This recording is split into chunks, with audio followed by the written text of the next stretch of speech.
Hi guys, gals, and my non-gender conforming pals. My name is Carrington. Welcome back to another video. Or if you are new here, hit that subscribe button down below. Click the little bell so you're notified of all my future uploads.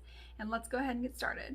In today's video, I saw Mel Thompson do this. I don't know who originated this, but this is the all about high-end beauty tag. It's like there's 14 questions about high-end. I'm also going to do this for drugstore. So I didn't see anybody do one for drugstore, but I'm going to ask these exact 14 questions or answer these exact 14 questions only about drugstore. So if you guys are excited for this, then definitely keep right on watching. The first question is, if you could only use one high-end brand, what would it be? And for this one, I'm going to have to go with, this is just for what I've tried so far, but I'm going to have to go with Charlotte Tilbury. She kills it. I am loving. Let me see if I can find it. If I can't. But I'm loving her cream contour. I really like the flawless filter and glow, the little illuminating primer. I like a lot from her brand. I love the finishing powder. I love some of her blushes. I love the Pillow Talk lip liner. That stays super well, as well as the Pillow Talk lipstick and gloss. I've tried a couple of her little quads. One of them was okay, but the other ones I've tried, love those as well. Charlotte Tilbury overall is a really good brand. However, I do have a box coming full of Thrive Cosmetics, and I have almost enough to do a full face. So I'm kind of excited to see if maybe that answer will change. But for now, it's definitely going to be Charlotte Tilbury. What's the most underrated high-end brand? For this one, just me personally, it's probably going to be Huda Beauty. So far, everything that I have tried from Huda has been I love it. So I have tried their cream contour, love that. I have tried so many of their eyeshadow palettes. I haven't had any issues with their eyeshadow palettes. I love the Yo Glow enzyme. And right now I got a sample of one of their perfumes. I love that as well.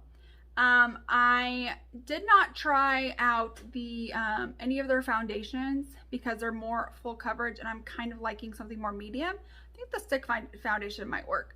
But so far just everything I've tried is super good. And I just hear so many people either rant about them, and not a lot of people give them credit, but those products that I used are so good. That cream contour is in my everyday drawer. I love that so much. This month for my Shop My Stash, I'm using the Charlotte Tilbury, contour one because it's I'm supposed to be showing some love. I only have 3 cream contours, so I'm going to be rotating out those, possibly 4. I think I have one in my ColourPop bag or something like that that I just bought. And so I'm kind of just going to be rotating through those, but that Huda one is by far my favorite. What's the most overrated high-end brand? This is gonna have to be Hourglass. I'm not saying that their products are bad, okay? Because they have some nice products, but their concealer that I tried, trash. They're setting powders that I think they can make your skin look nice. But it's also they're too subtle to be an actual highlight, but at the same time they have too much highlight to be a really nice setting powder. And then not to mention, they aren't at all inclusive of anybody with deeper, darker skin tones. And people still just sit there and rave about Hourglass and all their products. And granted, I do like their products. So I do like their bronzers, their blushes, stuff like that. I think those are good. I really liked their lip glosses. Lip oil was nice, although that's really expensive for a lip oil. But anyways, I just think they're way overrated, especially since they refuse to be inclusive. What is your favorite high-end product under $50? Hands down, the Huda Beauty cream contour. Love that. I absolutely love that. It's $30. And looking at it, it's kind of it's small. Right, but the cream contour just goes such a long way. They have it for a variety of different skin tones. So they've got fair, light, medium, all that. It's so good. It is my favorite cream bronzer, and I have yet, or cream contour, and I've yet to find anything that even like compares to that. And I've tried a lot. Like I've tried like the Tarte one, ColourPop one, there's the Charlotte Tilbury. I don't know. No, it's just, I love that product. What is a hidden gem from the high-end category that no one talks about? Okay. For this, I'm gonna have to say the Scott Barnes Natural Eyeshadow Palette.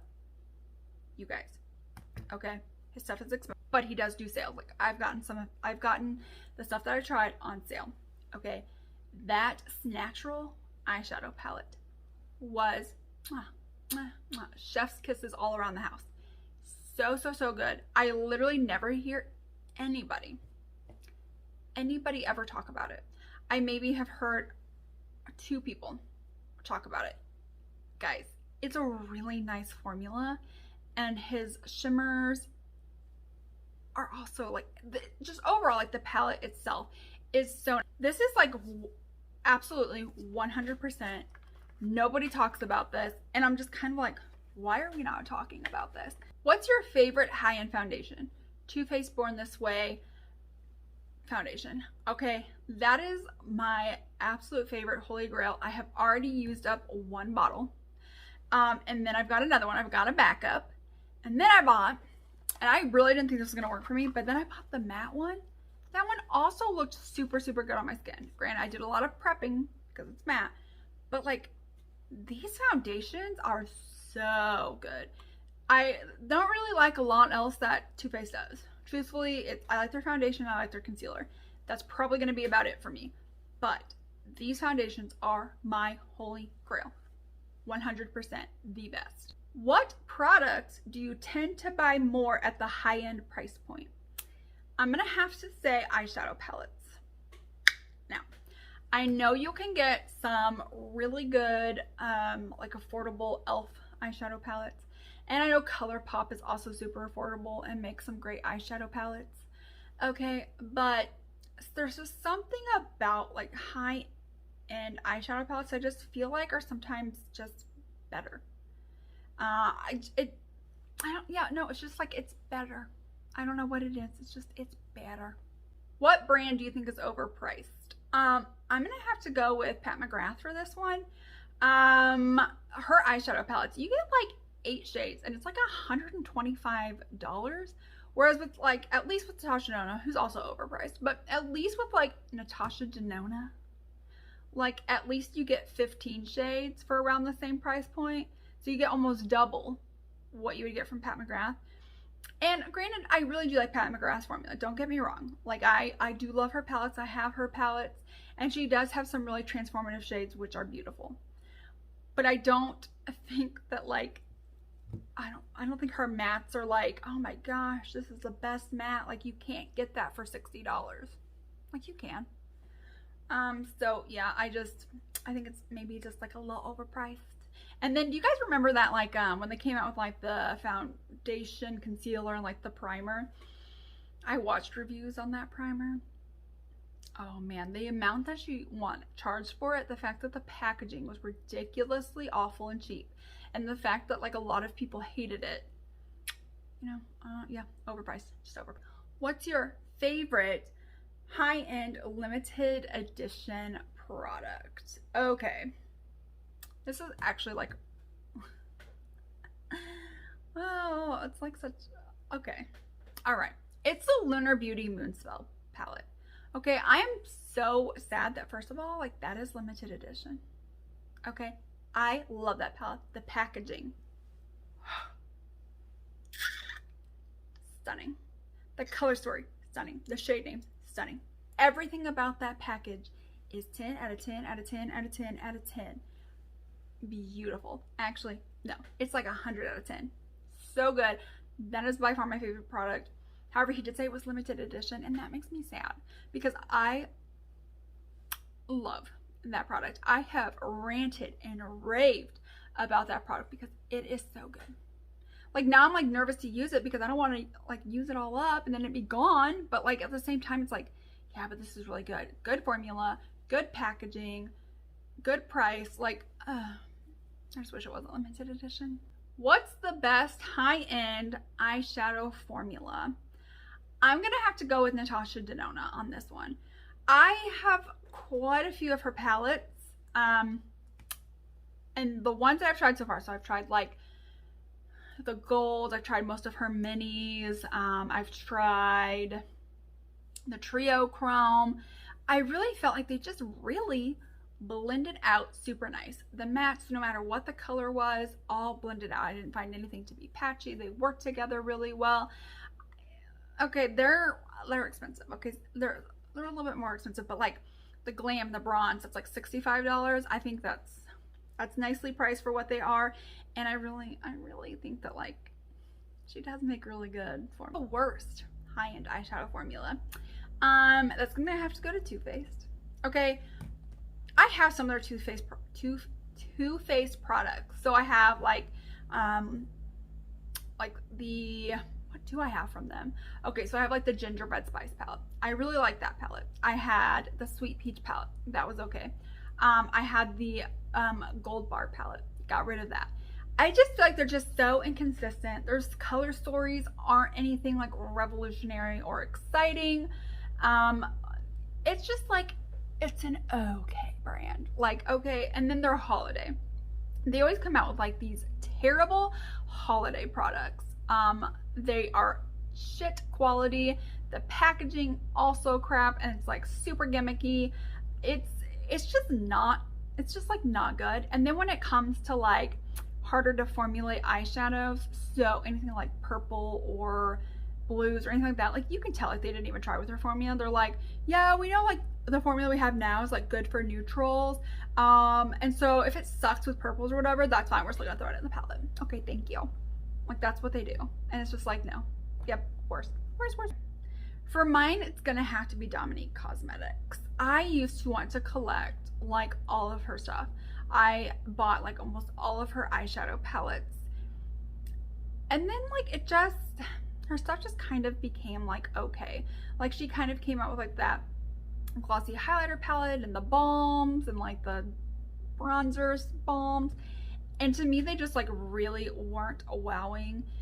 And then the palettes, like I didn't get the Latte 2, I didn't get the Celestial Thunder. Like to me, I was just like, yeah, this isn't wowing to me. This isn't something that I'm like in love with. And then just like every time I see something else that she launches, I'm just, again, just kind of like, I don't really need it or want it. I think like one of her most recent purchases where it was kind of like, where I like, you know, perked up just a little bit, were those like lip liners and lipsticks. But the thing is that I feel like a lot of people that are releasing like the lip liners and lipsticks are mostly doing like beiges and like deeper colors, and I kind of want a nice pinky nude, like kind of like Natasha Denona's like Michelle, and like those kind of, that's kind of what I'm looking for. Like I want something nice and nude on my lips, and so I ended up not buying anything from that either. I mean, overall it's okay. I used to just be like, yeah, this is amazing, because she does have a pretty good eyeshadow formula, but then just like the other products that she just came out with, I was just kind of like, What high-end product did you not expect to like but totally wowed you? Okay, so Charlotte Tilbury lip liners. Okay, it's an expensive lip liner. It's like $30-something for this lip liner. Okay, and I was like, I don't really, you know, I'm like, I'll buy this, but okay, because it's like the #1 pencil sold in America. Like the #1 lip liner sold in America is the Charlotte Tilbury Pillow Talk lip liner. Okay, so I bought that. It is good. One, the color, love that. But then also like the staying power of this lip liner is incredible. Like I can put like something on top of my lips or whatever, you know, on top of my lip liner, and that might fade away, but like the lip liner itself doesn't. It's so beautiful, so creamy. It just glides right on, sharpens beautifully. That is like such a good product. And I literally was like thinking that like this was going to be comparable to like a ColourPop or like an Essence or something like that. Nope, blew me out of the water. Love it. I purchased a couple additional shades. Okay, my favorite high-end eyeshadow palette right now is the Huda Beauty Naughty palette. I know a lot of people like just harped on that palette. Okay, and it does have that slippery shade, which looks like basically 2020 in a pan shade. Okay, that's what it looks like. And that's not a good shade, but like the rest of it, I love. I love the mattes. I love how they work together. And then those like marbled shades, I love those. Those are so good. Again, like even like the regular shimmers are good. Guys. I loved that palette, and I'm still loving it. All right, guys, and that is it. Those are all of the questions for the high-end tag. Don't forget to like, subscribe, hit the bell, because I'm now going to be doing the drugstore version, and that will be coming up tomorrow. So you're seeing this video one day, the next day will be the drugstore one, and I will see you guys over there. Bye.